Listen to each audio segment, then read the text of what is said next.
اللہ تعالیٰ نے رزق کے 4 دروازے رکھے ہیں۔ پہلے 3 تو صرف مسلمانوں کے لیے ہیں اور چوتھا دروازہ ساری دنیا کے لیے ہے، یعنی مسلم، غیر مسلم، بت پرست وغیرہ۔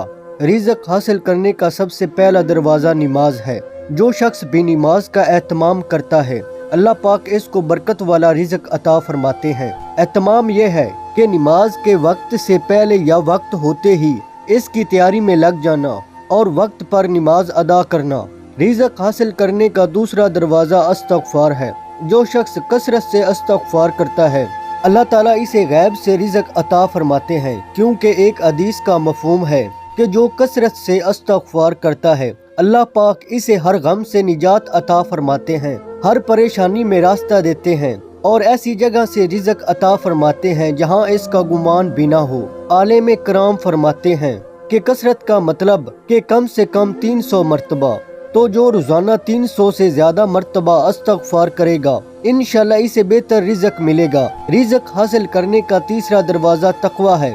تقوی کے معنی گناہوں سے بچنا ہے۔ یاد رکھیں کہ مسلمانوں کے ذمہ ہر نیکی کرنا نہیں ہے، لیکن ہر گناہ سے بچنا ہر مسلمان کے لیے لازم ہے۔ جو ہر گناہ سے بچتا ہے وہ اللہ کے ہاں متقی کہلاتا ہے۔ اس کا آسان طریقہ یہ ہے کہ ہم ہر کام کرنے سے پہلے یہ دیکھ لیں کہ اس کام سے اللہ اور اللہ کے رسول نے منع تو نہیں فرمایا۔ اگر منع فرمایا ہے تو ہم رک جائیں۔ جو اللہ کا ہو جاتا ہے تو پھر اللہ تعالیٰ اپنے بندوں کو اس کی خدمت پر مامور فرما دیتے ہیں۔ جہاں رزق حاصل کرنے کا چوتھا دروازہ ذریعہ معاش اختیار کرنا ہے، اور یہ دروازہ سب کے لیے ہے، کوئی کافر ہو یا مسلم، بت کو پوجنے والا ہو یا آتش پرست۔ اگر وہ معاش کا کوئی ذریعہ اختیار کرے گا تو اللہ تعالیٰ اسے رزق عطا فرمائیں گے۔ مجھے افسوس اس بات پر ہے کہ مسلمانوں کی اکثریت نے پہلے 3 دروازے بھلا دیے اور آخری دروازے کو ہی لازمی سمجھ لیا ہے، جبکہ ان 3 دروازوں سے رزق حاصل کرنا